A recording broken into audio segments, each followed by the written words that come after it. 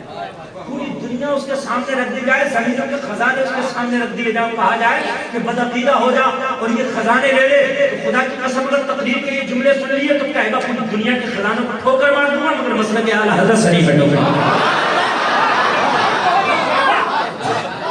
اور مسلک اعلیٰ حضرت ہی ہے دین حق۔ اگر جو اس سے ہٹا ہوا ہے سمجھ لو کہیں نہ کہیں کھوٹ ہے، اگر جو اس سے ہٹا ہوا ہے کہیں نہ کہیں کجی ہے، سرکار کھول کو سن لے، مسلک اعلیٰ حضرت ہی ہے جو صحابہ کے راستے پر چلا تھا ہے۔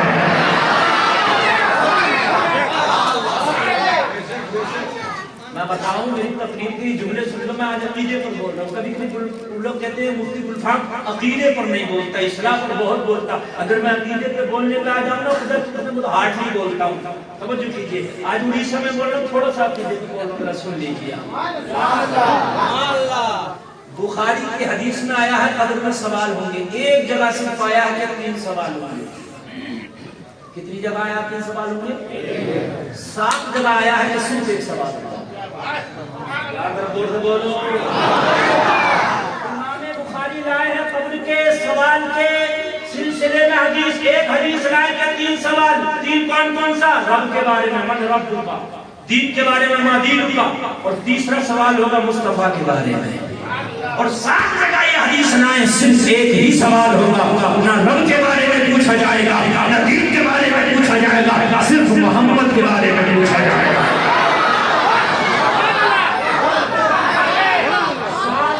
حدیث لائے ہیں، نہ رب کے بارے میں پوچھا جائے گا، نہ دین کے بارے میں پوچھا جائے گا، صرف محمد کے بارے میں، صرف محمد کے بارے میں بتا جائے گا اگر آج سننے تو آپ۔ اس لیے کہ بہت سے لوگ ایسے ہیں جو رب کو تو مانتے ہوں گے مگر ایمان والے پھر بھی نہ ہوں۔ ایمان والے خالی رب کو ماننے سے ایمان والے نہیں ہوتے جب تک کہ محمد پہ ایمان نہ لائے۔ اور دونوں کو اگر حدیثوں کو پکڑنے، ہم ایک سوال والی حدیث کو پکڑنے تب بھی عقیدہ ثابت اعلیٰ حضرت کے ماننے والوں کا، اور 3 سوال والوں حدیث کو پکڑنے تب بھی ہمارا عقیدہ ثابت، تب بھی ہمارے ساتھ۔ اب اگر پہلے ایک سوال ہوگا تب تو ہے ہی ہمارا ثابت، نبی کے بارے میں ہی پوچھا جائے گا۔ اس لیے تو اعلیٰ حضرت کہتے ہیں کہ بھئی انہی کے بارے میں پوچھا جائے گا تو آج لے ان کی پناہ، ہم ان سے جب انہی کے بارے میں پوچھا جائے گا تو آج لے لینا ان کی پناہ۔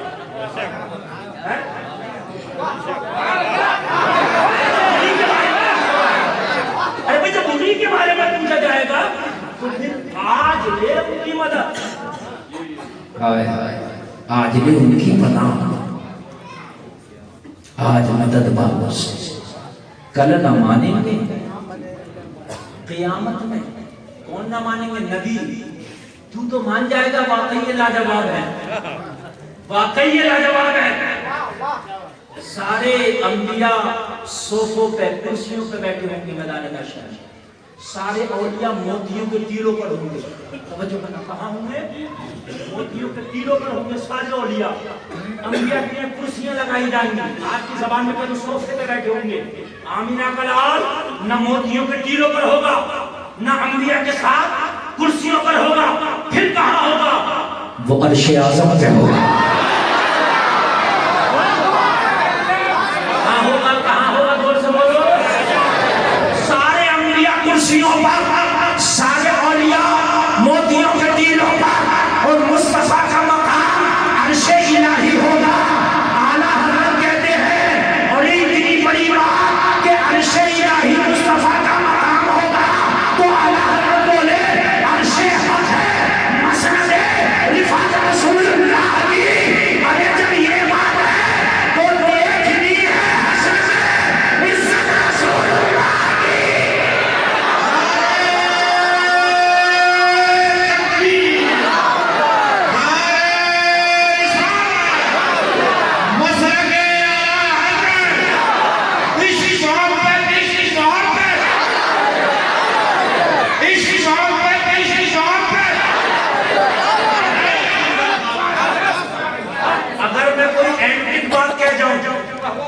بات کہتا ہوں جسے ذہن قبول نہ کرے. میں یہ کہوں میاں فلاں جگہ کے تو ہاتھی بھی آسمان میں اڑتے ہیں, تو آپ کہو گے جب یہ بات ہے تو جا کے دیکھنا ضرور ہے, تو واقعی اڑتے ہیں کہ نہیں؟ ارے عرش حق ہے, عرش حق ہے, مسند رفعت رسول اللہ کی جب یہ بات ہے تو دیکھ لیے جب یہ بات ہے تو دیکھ لیے حشر میں عزت رسول اللہ.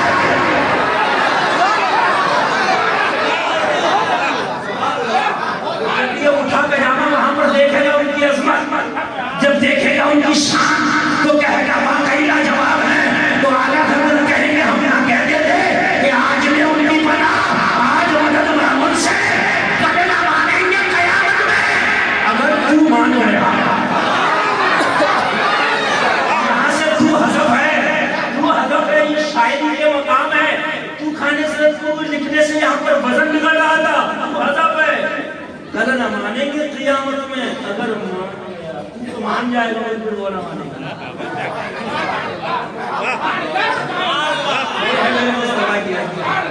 یہ ہے مصطفیٰ کی شان, آج ذرا سمجھ لیجئے, بس انہی کو پہچان. اچھا ایک بات اور بتاؤں آپ کو, مزہ آ جائے گا. یہ عقیدے پر بول رہا ہوں, اس کے بعد انشاءاللہ آگے بڑھوں گا, پھر تقریر شروع ہوگا. 3 سوالوں والی حدیث کو ہم مانیں تب بھی ہمارا یہ عقیدہ صحیح ہے. من ربک پوچھا گیا, بندے نے جواب دیا ربی اللہ, میرا رب اللہ ہے. جب بندے نے جواب دے دیا میرا رب اللہ ہے تو کام ختم ہونا چاہیے, قبر کی کارروائی ختم ہونا چاہیے. رب کو پہچان لیا, فرشتوں جاؤ نا, یہاں کیا کرتے ہو؟ توجہ. فرشتوں نے جواب دیا نہیں آنے والی کوشش تو بھی ہوا ہی نہیں. سمجھے آپ نہیں سمجھے؟ صاحب کے میرا بیٹھے اپنے مدرسے میں امتحان کا پرچہ بناتے ہوں گے. اس امتحان کے پرچے میں 7-8 سوال لکھے ہوتے ہیں, لیکن اس میں لکھتے 5 سوال کے جوابات مطلوب ہیں. نیز چھٹا, 5واں, تیسرا سوال لازمی ہے. مطلب یہ ہے کہ جو لازمی سوال ہے اسے کرنا ضروری ہے. 7 سوالوں میں سے 5 مانگے گئے ہیں, کوئی بھی چھوڑ دو تو چلے گا, لیکن جو لازمی ہے وہ چھوڑ دیا تو نہیں چلے گا. میں نے کہا فرشتوں جاتے کیوں نہیں, میرے سر پہ کیا کر رہے ہو؟ میں نے کہہ تو دیا ربی اللہ, کہا جو لازمی سوال ہے وہ جب ہوا ہی نہیں, جب تک ہوگا نہیں, جب تک ڈیسیزن لیں گے نہیں, تو کہا کہ اگلا کرو. اگر پہلے سوال کا جواب دے دیا جب نہیں جائیں گے, نہ دیا تب نہیں جائیں گے. اچھا یہ علماء بیٹھے بڑی ذمہ داری سے بات اور بتا رہا ہوں, اگر سوال کا جواب دے دیا تو جنتی نہیں کہیں گے. بڑی ذمہ داری سے کہہ رہا ہوں, اگر ربی اللہ کہہ دیا تو جنتی نہیں کہیں گے, اور نہ دیا تب جہنمی نہیں کہیں گے. نہ لازمی کوشچن باقی ہے, ڈیسیزن اس پر لیا جائے جنتی ہے کہ جہنمی.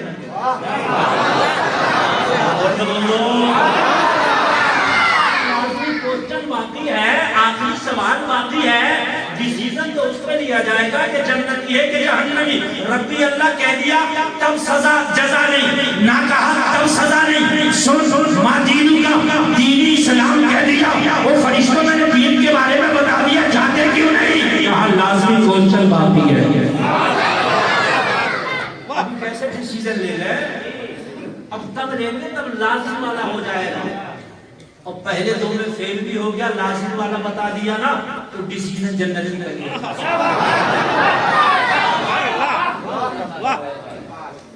اب تم کہو تو مولانا ایسا کیوں, تو میں کہوں ایسا اس لیے اگر پہلے 2 میں کام چلتا تو پھر تیسرے کی ضرورت کیا تھی, کیوں رکے ہیں؟ ہو گیا کام, بات ختم ہوئی, لیکن لازمی ہے تیسرا. اور اس لیے 7 مرتبہ لائی حدیث کو, تیسری والی. اب جو تیسری والی لائے ذرا اس کو سنیے. تیسرا سوال, ما کنت تقول, یہ لفظ ہے حدیث شریف میں, ما کنت تقول. مزہ آ جائے گا, سن لیجیے. فعل مضارع پر ماضی, فعل مضارع پر کانا یکون داخل کر دو تو ماضی استمراری ہوتا ہے. جس کا معنی یہ ہوتا گزرے ہوئے زمانے میں لگاتار کسی کام کو کرنے پر دلالت کرتا ہے. گزرے ہوئے زمانے میں کسی کام پر لگاتار کرنے کو کیا کرتا ہے؟ دلالت کرتا ہے. مثال کے طور پر میں یہ کہوں جلسے میں آنے سے پہلے کیا کرتے تھے. ٹھیک آپ سعودیہ سے رہ کے آؤ کہ میں کہوں بھائی اب یہاں آ گئے سعودیہ میں کیا کرتے تھے, کیا کھاتے تھے, کیا پیتے تھے. مطلب لگاتار ہو رہا کہ نہیں ہو رہا. وہاں کیا کر رہا تھا یہ ایک بار کرنے سے دلالت ہو گیا, لیکن کیا کرتا تھا لگاتار. فرشتے قبر میں یہ نہیں پوچھیں گے نبی کا جلوہ دکھا کے کہ ان کے بارے میں کیا تیرا خیال ہے. نہیں, قبر میں تو سب کہہ دیں گے کہ اچھا خیال ہے. مرنے کے بعد تو سب کو نظر آ جائے گا. یہ نہیں پوچھیں گے ان کے بارے میں کیا کہتا ہے. نہیں, ماں کنتا تقول فرشتے کہیں گے یہ بتا دنیا میں ان کے بارے میں کیا کہتا تھا.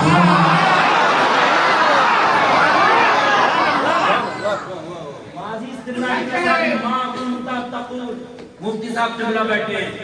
ماں کنتا تقول کیا کہتا تھا. سمجھ گئے کہ نہیں. اب کچھ وہ بھی ہیں جو کہتے ہیں کہ مر کے مٹی میں مل گئے اور جب قبر میں گئے ہوں گے تو فرشتوں نے پوچھا گا بتا کیا کہتا تھا.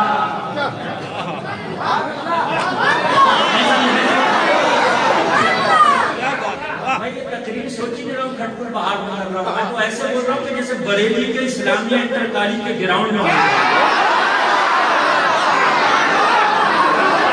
ہر جگہ ایسی تقریریں نہیں ہوتی, اس لیے کہ وہ سمجھیں گے نہیں لوگ, اوپر سے چلی جائیں گی. یہ مجاہد ملت کا فیضان ہے. یہاں کی عوام اور بریلی کی عوام ایک جیسی لگتی ہے, عقیدہ بھی ایک جیسا لگتا ہے, سماعتیں بھی ایک جیسی لگتی ہے. ماشاءاللہ ایسے لگتا ہے. سنیے ذرا سنیے, ایسے نہیں پوچھیں گے کیا کہتا ہے, کیا کہتا. اور سماعتوں کو قریب کر دوں, اس محلے کا کیا نام ہے؟ مزار بستی. کوئی اور محلہ بھی ہوگا یہاں. تو مزار بستی میں کوئی دوسرے محلے کا بچہ آ جائے اور یہ بچے پکڑ کے مارنے, ایسے بچوں کی عادت ہوتی ہے پکڑ کے لڑ جاتی ہے, مار پیٹ لیتے. تو یہ کیا کہے گا مزار بستی میں تو تو نے مار لیا مگر آنا میرے محلے میں بتا. یہ پٹ کے چلا جائے گا اور جب یہ آئے گا اس کے محلے میں یہ گریباں پکڑ کے کیا کہے گا اب بتا کیا کہتا.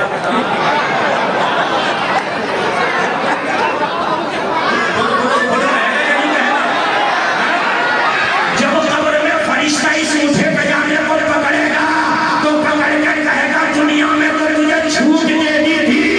ماں کنتا تقول اب بتا کیا کہتا تھا.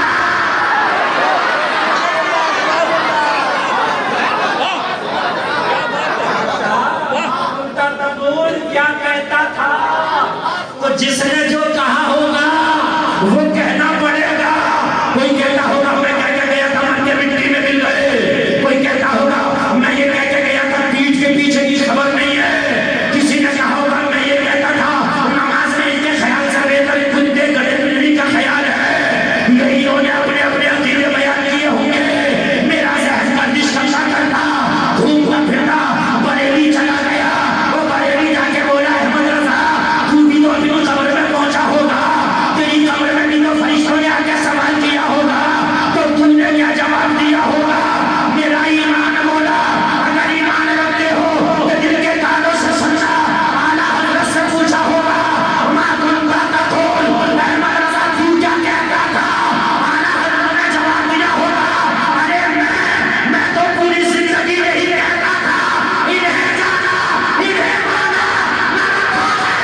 خود ہی بتا دیتا ہوں للہ الحمد میں دنیا سے مسلمان گیا.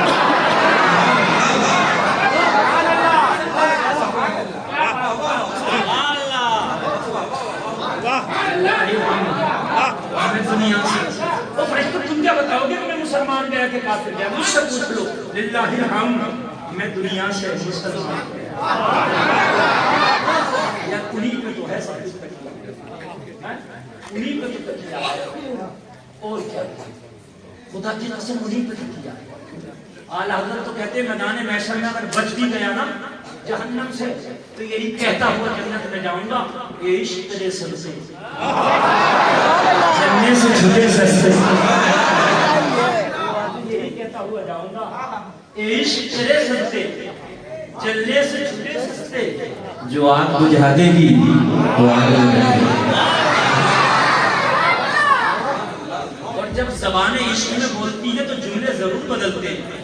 میں مانتا ہوں ابھی ذاکر اسماعیلی صاحب نے کلام پڑھا اس کے اندر ایک شعر تھا بچپن سے ہی پیار ہے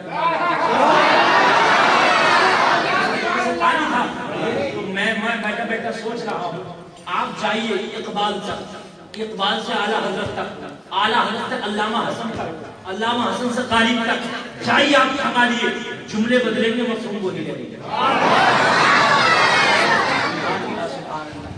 میدان محشر کی گرمی ہوگی، نفسی نفسی کا عالم ہوگا، اس وقت ایک ہنگامہ بابا ہوگا. آج جیسے آپ کا یہ جلسہ ہے نا سرکار کی عظمت ہوگی سبحان اللہ. اب اس وقت کا سامان نظروں میں لائے ذہن میں لائے اس وقت جو وہ اتنا بڑا پروگرام ہوگا جس میں اولین و آخرین جمع ہوں گے. 29 پارے میں جس کے بارے میں بتایا گیا الہی فی یوم کان مقدارہ 50,000 سنہ 50,000 برس کا دن ہوگا. ایک اتنا بڑا پروگرام رب کرے گا جو 50,000 دن کا 50,000 برس کا ایک دن ہوگا. اس پورے دن میں سرکار کی عظمت ہی پر بیان ہوگا.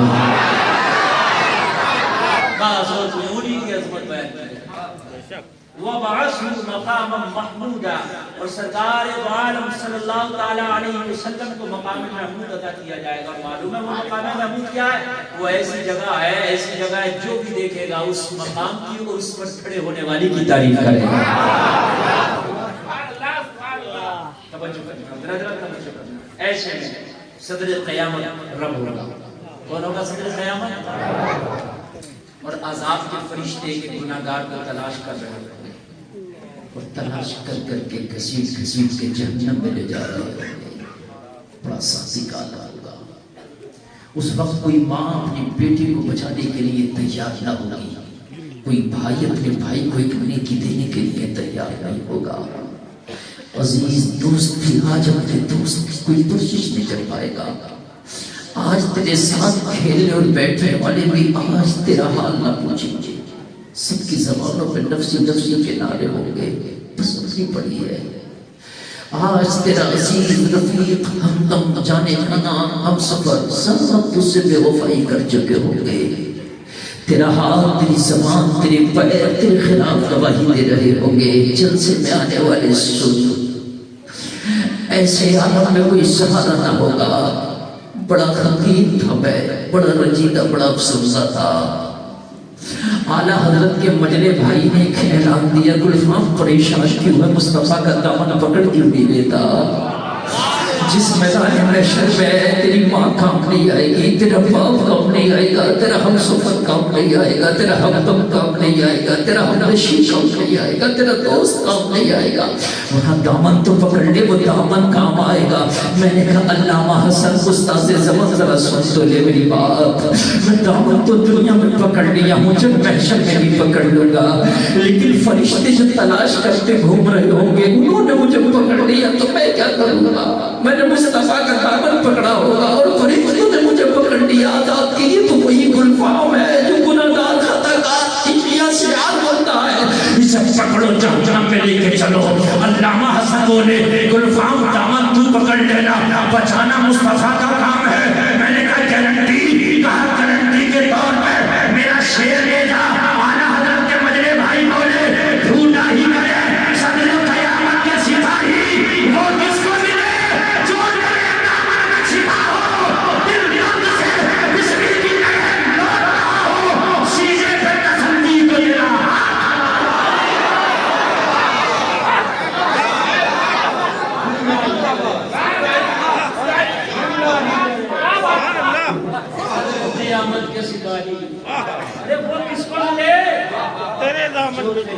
دامن میں شفا ہو جائے، جو تیرے دامن میں شفا ہو۔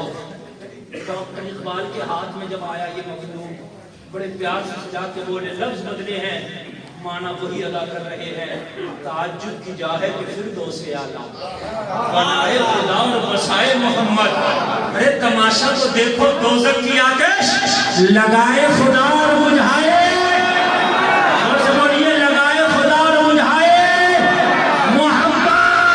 اور یہی مفہوم جب بیگم شاباشی کے ہاتھ میں آیا تو بیگم شاباشی پکارا، چیخ چیخ کے بولا، اتنا تو کرم کرنا اے چشم کریم آنا، جب جان لبوں پر ہو تم سامنے آ جانا، دنیا میں مجھے تم نے جب اپنا بنایا ہے، محشر میں نہیں رہ دینا، یہ ہے میرا دیوانہ۔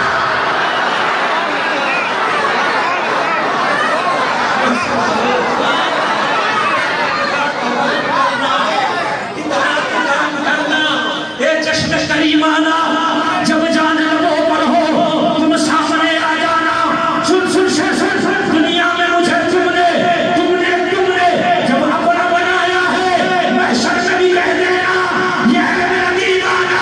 کیا بات ہو محشر میں شکوے کیے جاؤ، تم ہنس کے کہے جاؤ دیوانہ ہے دیوانہ۔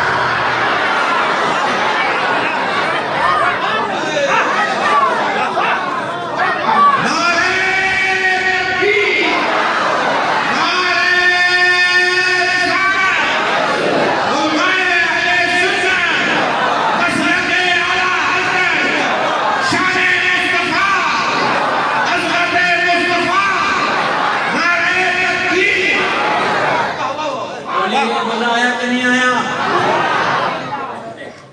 کیا بات ہو محشر میں، رسول نے مزہ اس تصور کو جو باندھا نا بیگم شاباشی نے، اس تصور کو سننے کھلا ابھی کھٹپور پہاڑ میں کوئی دیوانہ کسی کو پتھر اٹھا کے مار دے، دیوانہ ہے مار سکتا ہے؟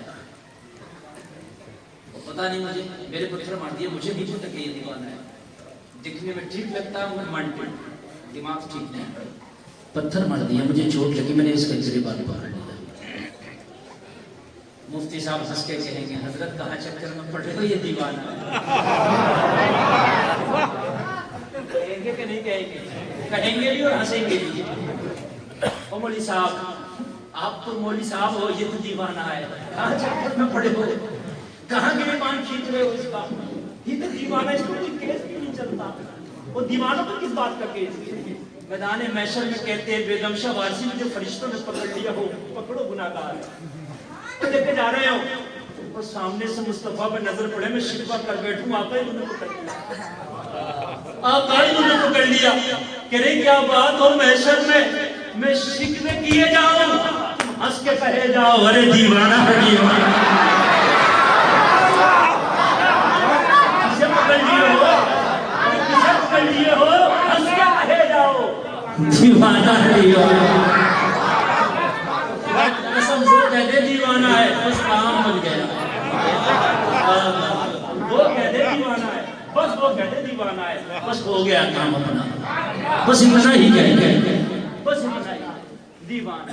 اے اللہ، کھڑے ہیں منکر نکیر سر پر، نہ کوئی آبی نہ کوئی یابر، بتا دو اگر شفیع بشر کہ سخت مشکل جواب میں ہے۔ کلمہ شریف پڑھیں سارے لوگ، لا الہ الا اللہ محمد رسول اللہ صلی اللہ علیہ وسلم۔ میں نے قرآن کی آیت پڑھی، وَلَا تَهِنُوا وَلَا تَحْزَنُوا وَأَنْتُمُ الْأَعْلَوْنَ إِن كُنتُم مُّؤْمِنِينَ۔ غم نہ کرو، ٹینشن نہ لو، رنج نہ کرو، کامیاب تم ہو، شرط یہ ہے کہ مومن کامل ہو جاؤ۔ وہ مومن کامل کے لیے نبی کی محبت ہونا ضروری ہے۔ اچھا ایک بات بتاؤں، ایک ہوتی ہے زبانی محبت، ایک ہوتی ہے میدانی محبت۔ زبانی وہ ہے جو زبان سے بڑبڑ کرتے رہو، میدانی وہ ہے جو میدان عمل میں آ کے دکھا دو کہ ہاں ہم محبت کرتے ہیں۔ بات سمجھ رہے؟ زبان سے تو کہہ لینا بہت آسان ہے، لیکن میدان عمل میں ثابت کر کے دکھانا یہ بڑا مشکل کام ہے۔ اگر نبی صلی اللہ علیہ وسلم نے سچی محبت کی ہوگی، خدا کی قسم کھا کے کہتا ہوں، اگر نبی سے سچی محبت ہوگی تو فجر کے وقت جب مؤذن اذان دے رہا ہوگا کہہ رہا ہوگا الصلاۃ خیر من النوم، نیند سے بہتر نماز ہے، تو نبی کے عاشق کو نیند لے آئے گی۔ بولی آئے گی نہیں آئے گی یار، نبی کا عاشق نیند کیوں آئے گی؟ کیونکہ عشق کسے کہتے ہیں میں بتاؤں آپ کو، محبوب کی پسند ناپسند کا خیال کرنے کا نام ہی نہیں سمجھے آپ؟ جو محبوب کو پسند ہے وہ کرو، اور جو ناپسند ہے اس سے بچ جاؤ، اسی کا نام عشق، بس اسی کا نام عشق۔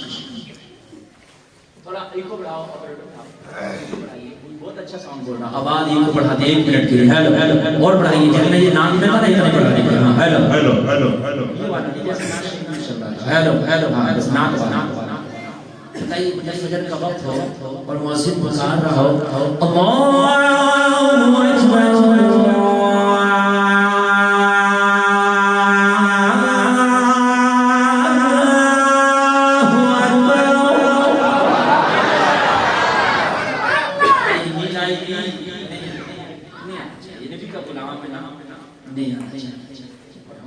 مار کے سو رہے ہوتے ہیں، جلسے میں نعرہ لگاتے ہیں تو نبی کا دامن نہیں چھوڑتے یار، یہ زبانی بات میدانی محبت یہ ہے کہ فجر کا وقت ہو، مؤذن پکار رہا ہو حی علی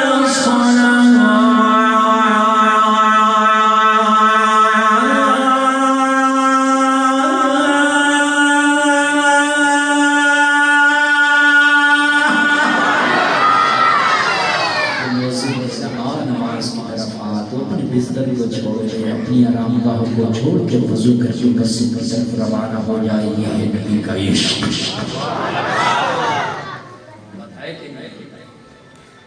حی علی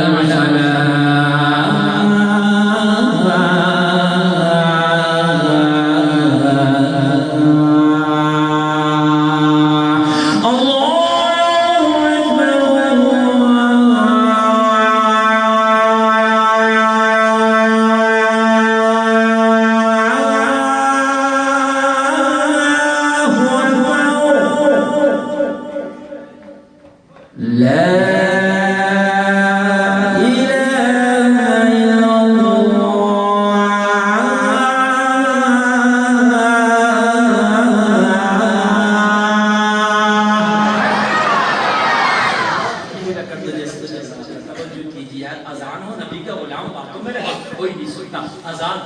کا غلام بستر پر ہے کوئی نہیں سکتا، اذان ہو نبی کا غلام کھیل کود میں ہے کوئی نہیں سکتا۔ یار غلامی زبانی نہیں ہونا چاہیے، میدان عمل میں آ کے دکھا تو غلامی سچی ہے، اور سچی اگر غلامی ہوگی جھوٹ نہیں بولے گا، سچی اگر غلامی ہوگی کسی بے پردہ خاتون کی طرف نگاہ اٹھا کے نہیں دیکھے گا۔ اس لیے کیوں دیکھے تیری نظر میں جب نبی کے جلوے بسے ہیں تو کسی خاتون کا جلوہ بس ہی نہیں سکتا، کسی خاتون کا حسن کا خیال آ ہی نہیں سکتا۔ تیرے ذہن میں آتا ہے فلا خوبصورت، کیوں آتا ہے؟ اس لیے آتا ہے کہ ابھی نبی کے جلووں سے آشنا نہیں ہے، جو نبی کے جلووں سے آشنا ہو جاتا ہے وہ دنیا کی خوبصورتی پہ مرتا ہی نہیں۔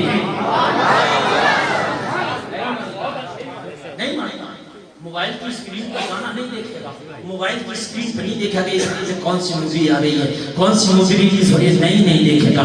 بس میرے پیارے ذرا کان کھول کے تو سن، ایک بار نمازوں سے دل تو لگا لے، ایک بار نبی سے سچا عشق تو دل کر لے، خدا کی قسم تیری زندگی نہ بدل جائے تو کہنا یار مدینے کے بازار، مدینے کے قریب اونچے کباں ہیں، ایک منچرا نوجوان ایک راستہ چلتی لڑکی کو راستہ تکتا، روزانہ کھڑا ہو جاتا، وہ لڑکی باحجاب گزرتی لیکن پھر بھی اس کا راستہ تکتا، دل دے بیٹھا تھا۔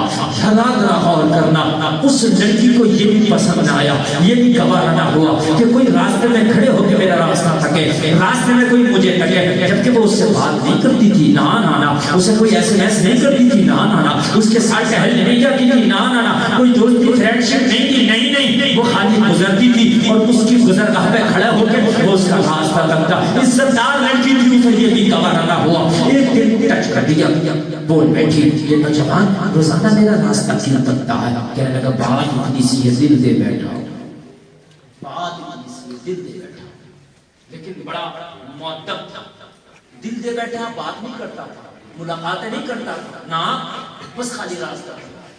خالی راستے. کہنے لگی کہ ہمارے اتنے برے دن آ گئے کہ ہمارا دل دینے والا راستے میں کھڑے ہو کے ہمیں تکے چاہتا کیا ہے. من کی بات بھی پیش کری. کہنے لگا نکاح کرنا چاہتا ہوں. ڈیمانڈ بھی غلط نہیں کی. یہ نہیں کیا کہ ملنا چاہتا ہوں, پارک میں لے جانا چاہتا ہوں, گھومنا چاہتا ہوں, ڈیٹ پہ لے جانا چاہتا ہوں. نہیں, نکاح کرنا چاہتا ہوں. جائز رشتے سے مانگنا چاہتا ہوں. جو جائز میرا رائٹ ہے وہ میں پیش کر رہا ہوں. لڑکی کو یہ بھی کہا ہوا کوئی بازاروں میں کھڑی ہو کے میرے رشتے پیش کرے. کہنے لگی ہو نوجوان, یہ مجھے ہرگز گوارا نہیں کہ راستے میں کھڑے ہو کے میرے رشتے مانگتا ہے. کہنے لگا کیا کروں, دل کے آگے مجبور ہوں, دل دے بیٹھا ہو. لڑکی نے کہا اگر میں تجھ سے نکاح کے لیے انکار کروں تو, کہنے لگا مر جاؤں گا. لڑکی نے کہا اگر مان جاؤں تو, کہنے لگا خوش ہو جاؤں گا. لڑکی نے کہا میری ایک تمنا, ایک آرزو, ایک خواہش, ایک شرط ہے, میں تجھ سے نکاح پہ راضی ہو جاؤں گی. کہ شرط مانے گا؟ لڑکے نے کہا اگر جان بھی مانگو تو دے دوں گا, شرط بتا کیا ہے. لڑکی سمجھدار کی سمجھ گئی بیمار ہے, دل کے علاج کرانے کی ضرورت ہے, ہارڈ اسپیشلسٹ پہ بھیجنے کی ضرورت ہے. اس کے دل کا علاج کون کرے گا؟ لڑکی کو پتا تھا. کہنے لگی میری شرط مانے گا؟ ہاں مانوں گا. شرط بتا کیا ہے؟ کہنے لگی آج کے بعد 40 دن کے بعد اسی چوراہے پہ آنا, میں بھی آؤں گی, تو بھی آنا, پھر مجھ سے میرا ہاتھ مانگنا, تجھ سے نکاح کے لیے راضی ہو جاؤں گی, مگر 40 دن تک تجھے ایک کام کرنا ہوگا. کیا؟ مسجد نبوی میں جا کے پہلی صف میں کھڑے ہو گئے عمر کے پیچھے 40 دن تک بجماعت تجھے نماز پڑھنا ہوگی.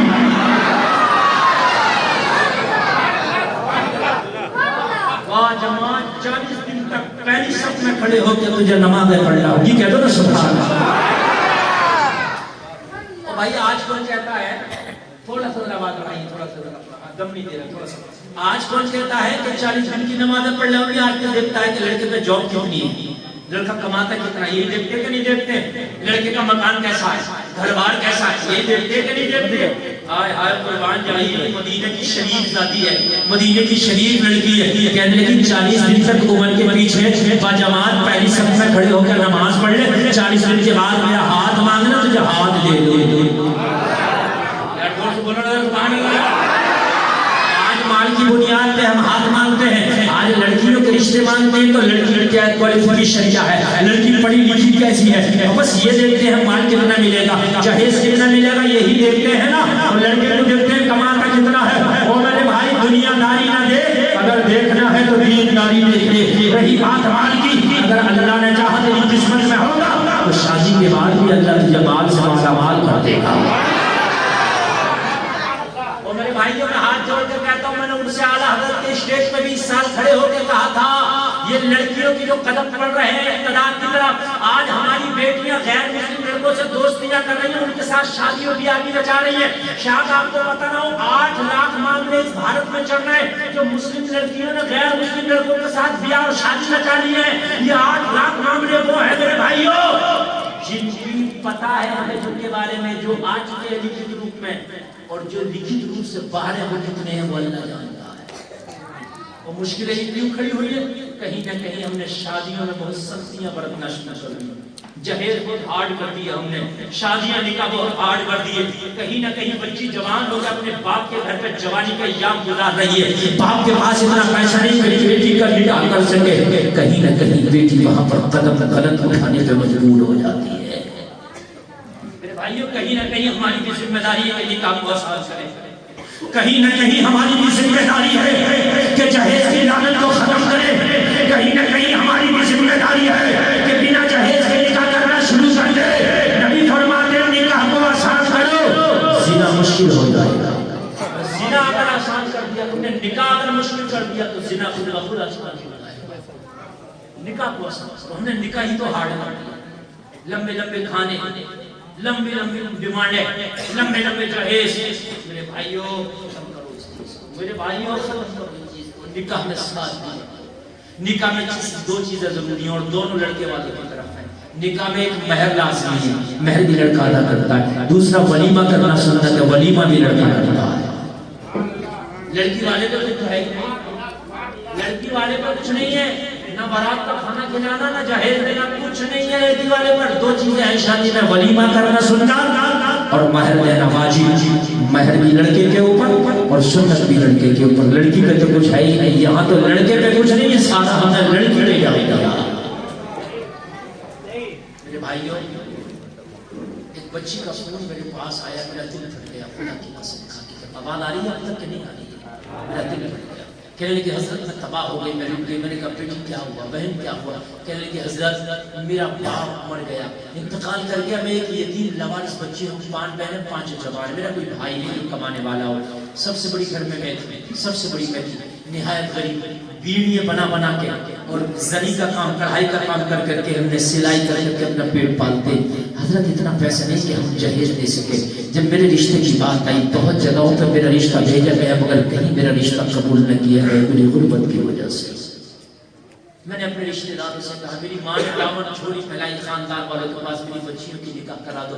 سب نے کہا ایک بیٹی تو کرا دیتی، تیری تو 4-5 بیٹیاں کہاں تک کرائیں گے؟ سب نے کہہ رہے کہ جس کے کارخانے میں کام کرتی تھی اس عورت نے موقع دیکھا، وہ تو موقع دیکھتے ہیں، اس نے دیکھ لیا کہ یہ ٹوٹی ہوئی بچی ہے، اس نے کہا غیر مسلم عورت تھی، اس نے کہا اگر تو کہے تو اپنے بیٹے سے تیری شادی کرا دوں گی، جہیز بھی نہ دینا پڑے گا۔ وہ تو موقع دیکھ رہے، کہنے لگی میں کہیں نہ کہیں پھسل گئی، اس لیے کہ میں ٹوٹ چکی تھی اپنے معاشرے سے، میں ٹوٹ چکی تھی جہیز کی لعنت سے۔ مولانا جی، میں نے اسی لڑکے کا ہاتھ تھام کے اور غیر مسلم میں جا کے میں نے شادی کری، صرف جہیز کی وجہ سے۔ وہ شادی کر کے 1 سال نہیں ہوا تھا، اس نے میرے ساتھ شادی تھوڑی نہیں بیچاری کہ میرا جسم حاصل کرنا تھا۔ 1 سال کے بعد جانوروں سے بدتر میرے ساتھ سلوک کیا گیا، کہ جب مجھے مارا پیٹا گیا، پھر میں اس کا گھر چھوڑ کے اپنی ماں کے گھر آ گئی۔ آج شادی کر کے بھی غیر شادی شدہ ہو، مجھے میروں نے ٹکرا دیا، تکلیف ہوئی گلفاؤ۔ کاش میرے معاشرے میں یہ جہیز کی لعنت ہوتی، جہیز کی لعنت نہ ہوتی اور یہ بچیاں شاد خیروں کی طرف نہ اٹھاتی۔ وہ میرے بھائیوں، یہ ہماری ذمہ داری ہے، کوئی ایسی کمیٹی بناؤ، کھٹکل بہار والوں، پورا سال چندہ کرو اور سال میں ایک بار جو کھٹکل بہار کی غریب بچیاں ہیں اس کمیٹی کے پیسے سے، اس چندے سے فری میں ان کا نکاح کرو۔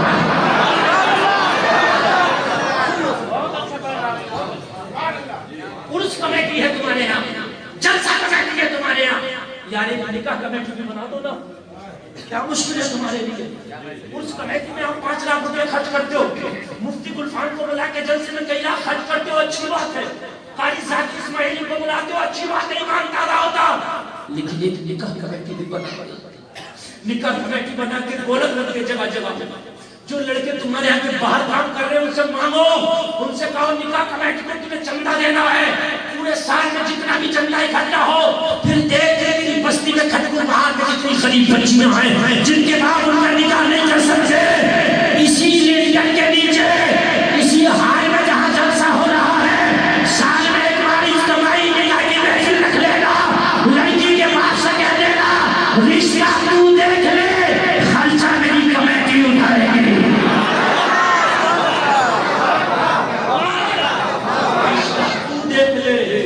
خرچہ میری کمیٹی میں کھائے گا۔ اگر 1 سال میں تم نے 5 بچیوں کا بھی اسی حال کے نیچے اجتماعی نکاح کر دیا، یہ کھٹکل بہار پوری ہندوستان میں پوری دنیا میں کھٹکنے لگے گا۔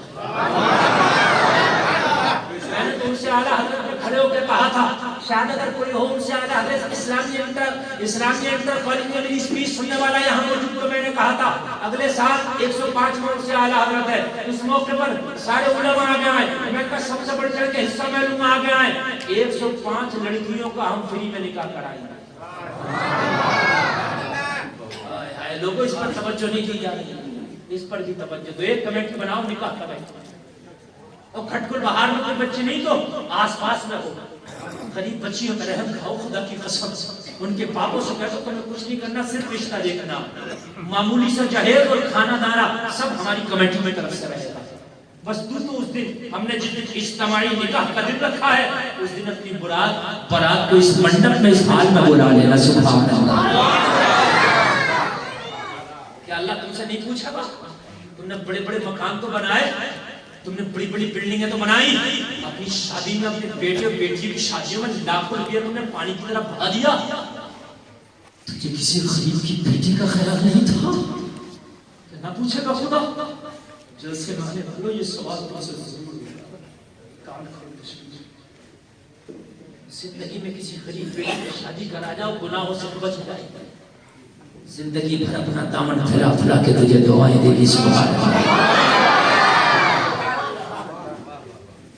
بات بتاؤں نا کلیجہ منہ چلا جائے گا.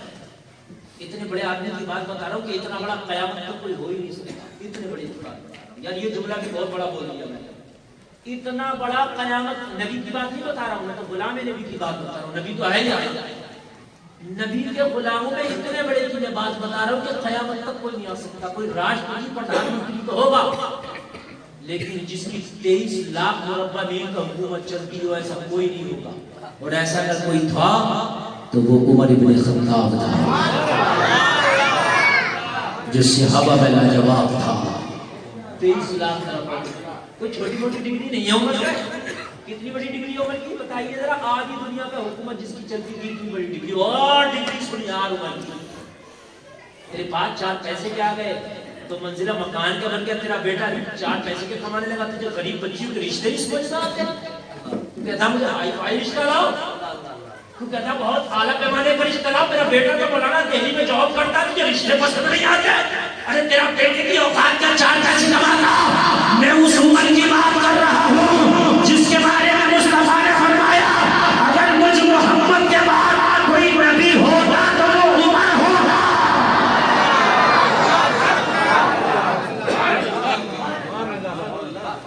چل سے مزے لینے کے لیے, اصلاح حاصل کرنے کے لیے ہوتا ہے. حاصل کرو اپنی اصلاح.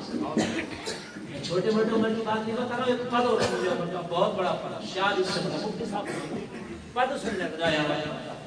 اس پد کو بیان کرتے ہوئے میرا نا خدا کی قسم روم پہ کھڑے ہو جاتا.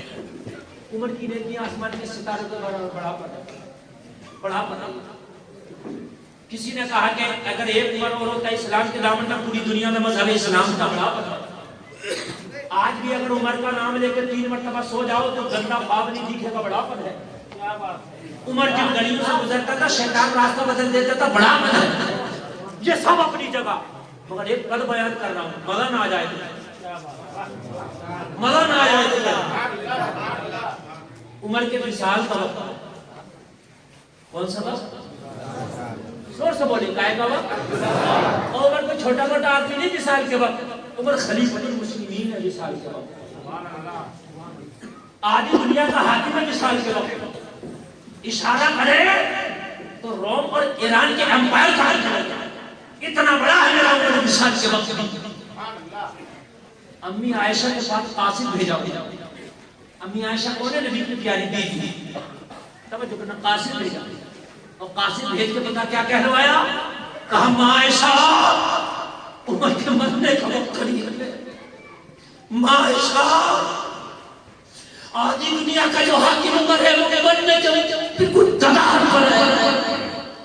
وصال کا وقت قریب ہے. ماں عائشہ ایک تمنا ہے آپ سے, ایک بنتی ہے عمر کی. روضہ رسول میں جو ایک قبر کی جگہ خالی ہے وہاں عمر دفن ہونا چاہتا ہے. آرزو ہے, ایک بنتی ہے. جب دنیا پہ حکومت عمر نے کس سے اجازت لے رہی مگر پتا تھا مالکین امی عائشہ ہے. ماں عائشہ عمر دفن ہونے کی اجازت چاہتا ہے. بہت ذرا گہرائی سے سوچنا, بہت گہرائی سے. کھٹکل بہار والوں, میں نے ہزاروں مقدمے ایسے دیکھے ہیں, آپ نے بھی دیکھے ہوں گے کہ ایک بالش زمین کے اوپر مڈر نہیں. سگا بھائی سگے بھائی کو ایک بالش زمین دینے تیار نہیں ہے. کتنے مقدمے مڈر ہو گئے کہ میری زمین کی وجہ سے مڈر ہو گیا. بولو ہے کہ نہیں ہے؟ اچھا زمین جتنی قیمتی ہو اہمیت اتنی زیادہ ہوتی ہے. بول بول بول بات ہے کہ نہیں ہے؟ اگر تیری ہائی وے پہ زمین ہو, مین شہر میں, مین مارکیٹ میں زمین ہو, قیمت انگلوں سے ہوگی, فیٹوں سے ہوگی. میری بات غلط ہے؟ میری بات صحیح ہے کہ نہیں صحیح ہے؟ بنجر والی زمین تو ایکڑوں سے اس کی قیمت لگائی جاتی ہے. لیکن اگر زمین مین سٹی میں ہو بالشتوں سے لگائی جاتی ہے، انگلوں سے لگائی جاتی ہے۔ میرے بھائی بات غلط تو نہیں ہے نا یار؟ ابھی میں ایک مکان بنا رہا ہوں شہر رامپور میں، میرا پڑوسی آ کے بولا مولانا مکان بنا رہا ہوں پلاسٹر نہیں کرنے دوں گا۔ میں نے کہا کیوں نہیں کرنے دوں گا پلاسٹر؟ کہنے لگا اس لیے نہیں کرنے دوں گا، آپ کا فرینڈ 15 فٹ چوڑا تھا تو آپ نے 15 فٹ چوڑائی سے انجینئرنگ بھر لی، بنا لیا۔ اب پلاسٹر کرو گے تو آدھا انچ کی لو گے تو نہیں لو گے باہر سے، تو بھائی آدھا انچ کم ہوگا، اور یہاں آدھے انچ کی قیمت 50,000۔ بات صحیح تھی اس کی۔ ارے بھائی اگر جب میں نے اپنی پوری زمین لے لی اب پلاسٹر کروں گا تو 1 انچ آدھا انچ تو جائے گا نا۔ اور بھائی شہروں میں مین جگہ پر اگر جگہ لو تو پھر اس کی قیمت تو انگلوں اور انچوں میں ہے۔ میں نے کہا بات صحیح ہے، بولا اگر پلاسٹر کرنا تھا تھوڑا آپ کو اتنا دبا کے بنانا تھا۔ بات صحیح ہے یار، صحیح ہے تو صحیح ہے، قیمتی زمین کی انگلوں سے ہوتی ہے نا۔ عمر نے کون سی زمین مانگی ہے اپنی عائشہ سے؟ معلوم ہے آپ کو؟ نہیں معلوم ہوگا، میں بتاؤں آپ کو کون سی زمین مانگی ہے؟ پوری دنیا میں، میں گارنٹی کے ساتھ کہتا ہوں، اور دنیا تو دنیا یار، جنت میں اتنی قیمتی کوئی زمین نہیں جو عمر عائشہ سے مانگ بیٹھا ہے۔ اتنی قیمتی زمین نہ دنیا میں نہ جنت میں۔ علماء فرماتے ہیں روضہ رسول کا قبر کا وہ حصہ جو مصطفیٰ کے جسم سے ٹچ ہے وہ جنت اور عرش اعظم سے بھی زیادہ اعلیٰ ہے۔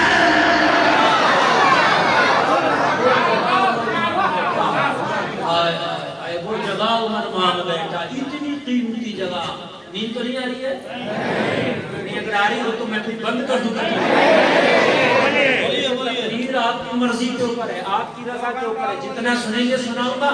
اور میری تقریر تقریباً سمجھے 1 گھنٹہ 20 منٹ کے آس پاس ہو گئی، سنیں تو سناؤں آگے۔ یعنی اتنا قیمتی حصہ عمر مانگ بیٹھا کہ دنیا اور جنت میں بھی اس سے زیادہ قیمتی کوئی حصہ نہیں ہو سکتا۔ امی عائشہ نے جواب دیا اگر کوئی اور مانگتا تو نہ دیتی، اس لیے کہ یہ حصہ تو عائشہ نے اپنی قبر کے لیے رکھا تھا، مگر کیا کروں مانگنے والا عمر ہے، منع نہیں کر سکتی ہو۔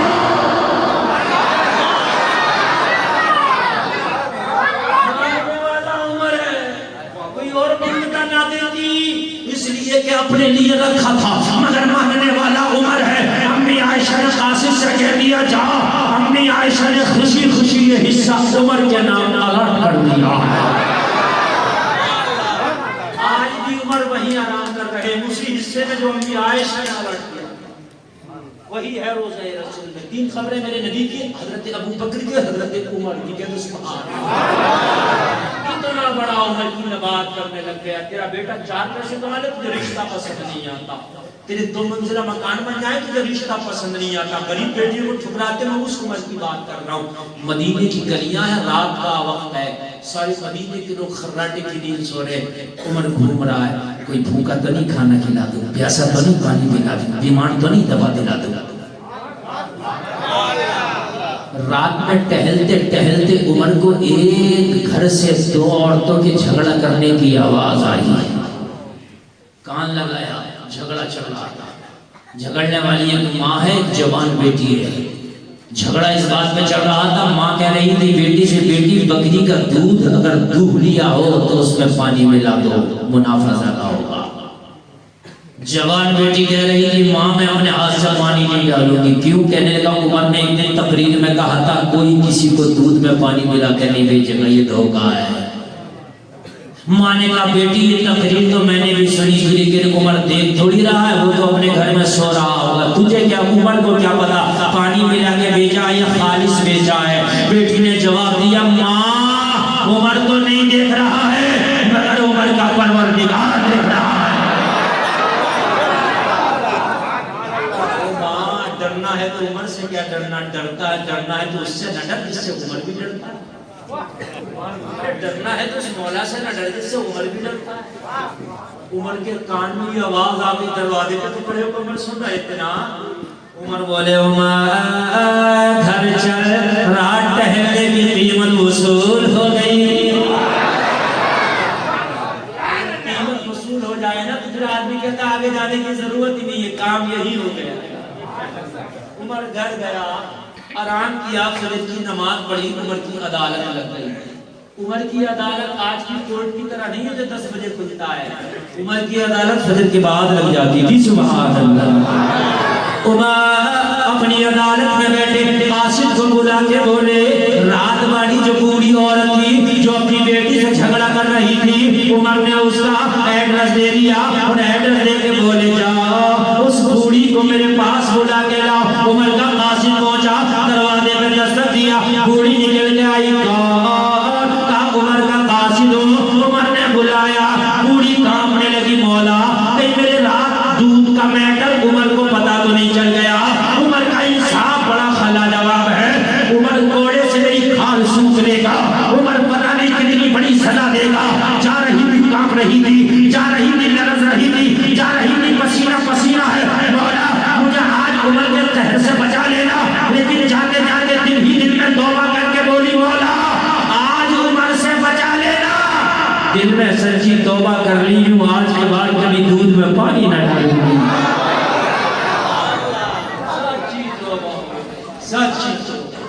اور سچی توبہ کر کے عمر کے دربار میں کہاں گئی. عمر نے کہا بوڑھی رات کا میٹر کیا تھا؟ او بوڑھی رات کا میٹر کیا تھا؟ کہنے لگی عمر پردہ ڈال دے اس پر, میں نے توبہ کر لی ہے. اور جب بندہ توبہ کر لینا تو پھر اس کے پرانے گناہوں کو یاد نہیں دلایا جاتا کہ تو پہلے چور تھا, ڈکیت تھا, شرابی تھا, بدمعاش تھا, نہیں دلایا جاتا. اس کا اب دیکھو, اس کے قلب میں نہ جھانکو. شریعت منع کرتی ہے. بہت سے لوگ ہوتے ہیں کہتے ہیں بڑا نمازی بندہ, وہ کل تو دیکھو کیا کرتا تھا, آج تو بڑے سجدے کر رہا, بڑا نیک بن کے گھوم رہا, بڑا مولوی مفتی بن کے گھوم رہا, کل دیکھو کیا کرتا تھا, شرابی پیتا تھا. اور اس کا کلہ دیکھ, کل تو عمر بھی ہاتھ میں تلوار لے کے نبی کا گلا کاٹنے گیا تھا, لیکن عمر کا آج دیکھ کیا, کل نہ دیکھ کسی کا. عمر نے کہا اگر تو نے توبہ کر لی ہے تو عمر کون ہوتا ہے تجھے رسوا کرنے والا؟ اللہ تیری توبہ قبول فرمائے. اتنا کہنا تھا. عمر نے کہا ایک بات بتا, وہ جو جوان لڑکی جس سے جھگڑا کر رہی تھی وہ جوان لڑکی تیری کون لگتی ہے؟ کہنے لگی عمر میری بیٹی ہے. کون ہے میری؟ عمر نے فوراً پوچھا کیا اس کی شادی ہو گئی؟ بوڑھی کی آنکھ میں آنسو آ گئے, رونے لگی.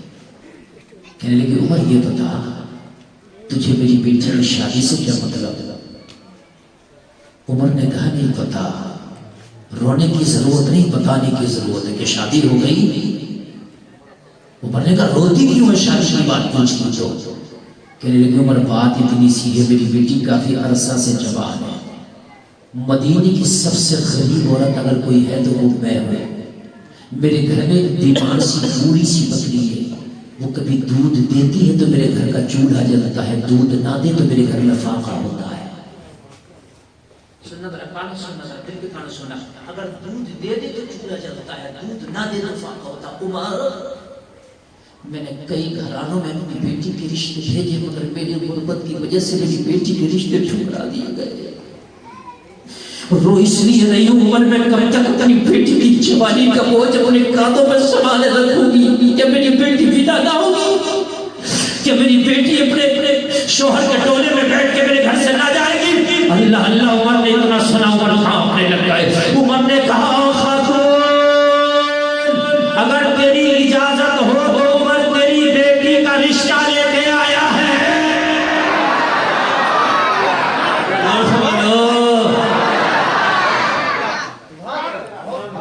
شادی ہوتی ہے تو ایک رشتہ لانے والا بھی ہوتا, شادی کرانے والا ہوتا. اسے آپ کیا کیا بولتے ہیں؟ ہمارے یہاں بیچ پائی بولتے ہیں. بیچ کا جو ہوتا آگے جو شادی کراتا ہے, آپ کیا کیا بولتے ہیں؟ نہیں بولتے کچھ بھی اسے, بیچ پائی مان لو. بیچ کا ہوتا ہے نکاح, شادی بھی کراتا, آگے بھی فلاں کی لڑکی فلاں کا لڑکا ہے, رشتہ لاتا ہے. عمر نے کہا میں تیری بیٹی کا بیچ پائی بننا چاہتا ہوں, رشتہ لایا. یار امیروں کی چوکھٹ پر سب رشتے لاتے ہیں, کمال کو جب ہے کسی غریب کی چوکھٹ پر رشتہ لے کے جاتے ہیں. امیروں کی چوکھٹ پر تو سب لاتے ہیں. آج آدھی دنیا کا حکمراں ایک غریب کی چوکھٹ پر رشتہ لے کے کھڑا ہے. عمر نے کہا میں تیری بیٹی کا رشتہ لایا ہوں. کہنے لگی عمر جہاں چلا جا, میری بیٹی کا رشتہ نہ کرا, اس لیے کہ تیرے کہنے سے لڑکا راضی تو ہو جائے گا, مگر جب پتہ چلے گا بیٹی میری ہے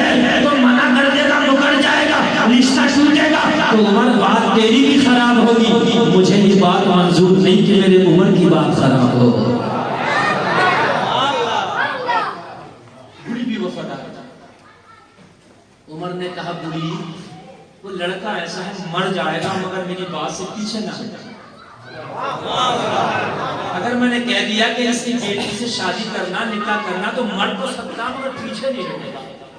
کہنے لگی عمر بڑا وسوس ہے, بڑا یقین ہو ہے, دماغ ہے, بڑا کانفیڈنس ہے مجھ کو اس لڑکے پر. کیا بات؟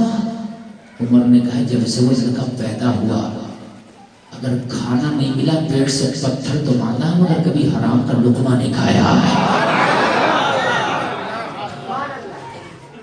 کہنے لگی عمر پھر وہ کون ہے جو میری بیٹی سے شادی کرنے کے لیے راضی ہو جائے گا؟ اگر اچھا لگے تو مجمع سے کھڑے ہو کے نعرہ دے دینا. عمر نے کہا خاتون تیری بیٹی سے کوئی مدینے کا عام سا لڑکا شادی نہیں کرے گا بلکہ عمر کا بیٹا عبداللہ شادی کرے گا.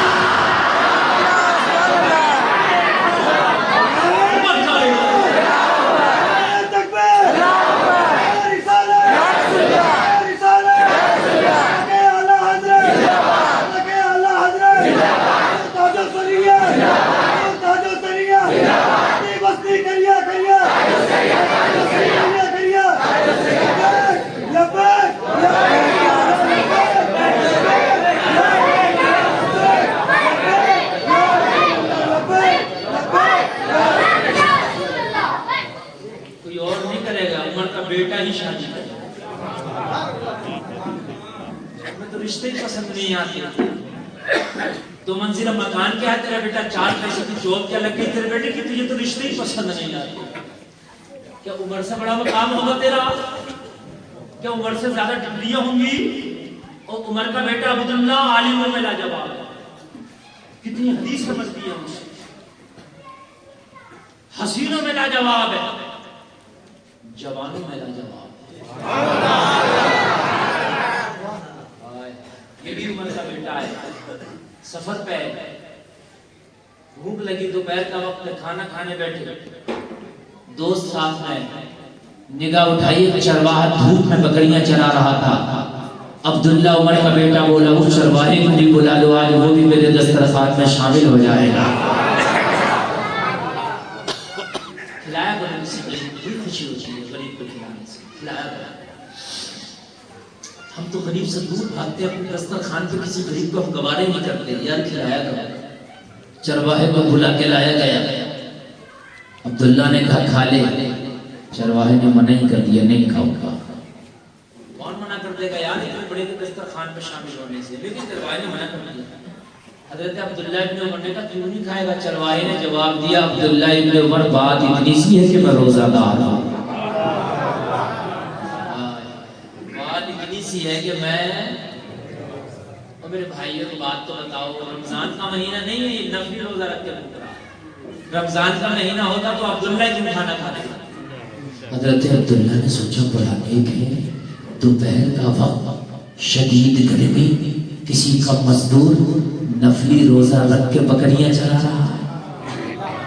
کہیں ایسا تو نہیں متقی بن کے دکھا رہا, کہیں ایسا تو نہیں نیکی کا جوبہ پہنے ہو, کہیں ایسا تو نہیں مجھے بن کے دکھا رہا ہو. آپ نے تھوڑا سا ٹیسٹ لیا, بولے ٹھیک ہے نہیں کھاتا تو مت کھا, لیکن ایک کام کر, 2-4 بکریوں کا دودھ دودھ کے مجھے دے دے, پانی کی قلت ہے, دودھ پی کے کام چلا لیں گے, فری میں نہیں لیں گے, تجھے اس دودھ کی قیمت دیں گے, خرید کے دیں گے. منع کر دیا. عبداللہ معاف کرنا, بکری کا دودھ بھی نہیں دے سکتا. حضرت عبداللہ نے فرمایا کس لیے قیمت دوں گا؟ کہا میں جس کا غلام ہوں اس نے بکریاں چرانے کی اجازت دی ہے, دودھ بیچنے کی اجازت نہیں ہے. جس کا غلام ہوں, جب بکریاں چرانے کی اجازت ملی ہے اس در سے, دودھ بیچنے کی نہیں ملی ہے. آج کا ہوتا تو کہتا حضور دودھ تو دودھ کہو تو بکریاں بھی لے جاؤ.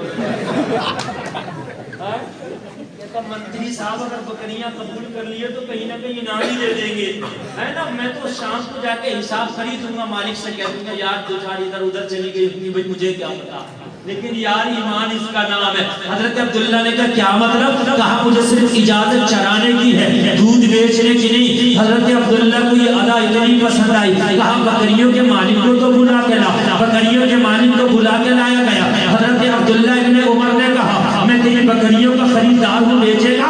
مالک نے کہا منہ مانگی قیمت لوں گا۔ حضرت عبداللہ ابن عمر نے کہا عمر کا بیٹا آج خریدار بن کے آیا ہے، منہ بھر کے مانگ رہے، قیمت دے دی جائے گی۔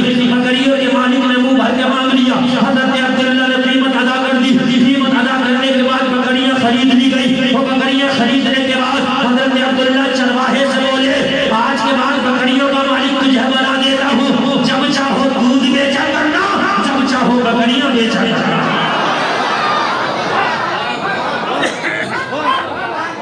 یار اگر سچائی پر رہو تو نصیب کا ملتا ہے، اگر یہ دودھ بیچ دیتا تو بکریاں نہیں ملتی، سزا ملتی عبداللہ کے بیٹے کے ہاتھ سے، مگر سچائی کا رہا تو بکریوں کا مالک بنا دیا گیا۔ وہ لوگوں دھوکہ چھوڑ دو، دلالی چھوڑ دو، جھوٹ چھوڑ دو، حرام چھوڑ دو، مکاری چھوڑ دو، عیاری چھوڑ دو، غلط طریقے سے پیسہ کمانا چھوڑ دو، حلال طریقے سے کماؤ۔ اگر اللہ نے قسمت میں لکھا ہے تو حرام سے زیادہ حلال راستے پہ چلنے کے دے دیا، حلال طریقے سے تمہیں نواز دے گا میرا رب۔ لوگوں ذرا غور کرنا، ذرا غور کرنا۔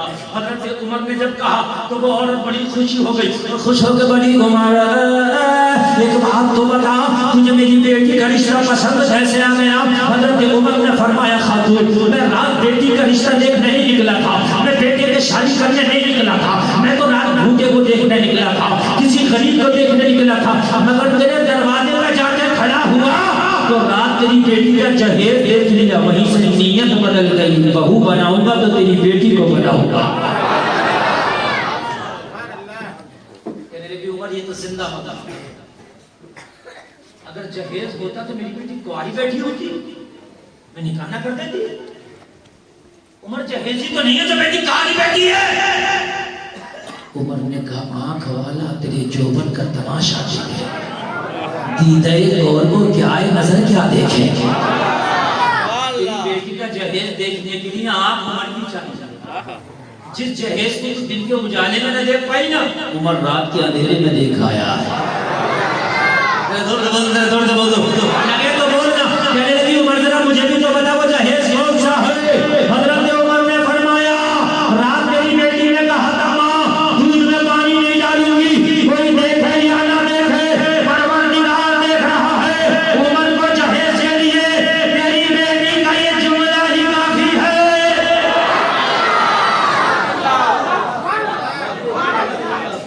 بس یہ تیری بیٹی کا جملہ عمر کا جہیز ہے۔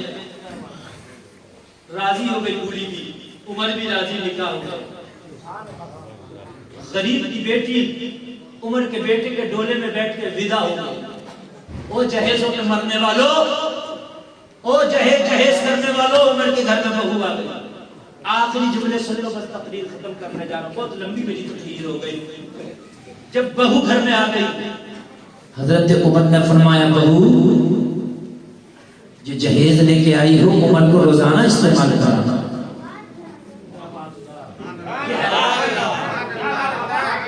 یہ حیرت مت کہنے لگی عمر میں تو جہیز کے نام پہ پانی کا پیالہ بھی ملا، کہ جہیز کی بات کر رہا ہوں میں، جو پہمد لگا کپڑا پہنے تھی ماں کے گھر سے ڈولے میں بیٹھ کے اسی میں ودا ہو کے آئی، کس جہیز کی بات کرتے ہو؟ آخری جملہ سننا، دل نہ طرف جائے تو کہنا۔ کہا بیٹی جہیز یہ ہے کہ جب روزانہ تیار ہو کے اپنے گھر سے میں عدالت میں لوگوں کے فیصلے کرنے کے لیے نکلا کروں تو گھر نکلنے سے پہلے مجھے روک کے میرے کان میں کہا کرنا بیٹی عمر عدالت میں بیٹھ کے لوگوں کے فیصلے ذرا سوچ سمجھ کے کرنا، کوئی دیکھے یا نہ دیکھے پروردگار دیکھ رہا ہے۔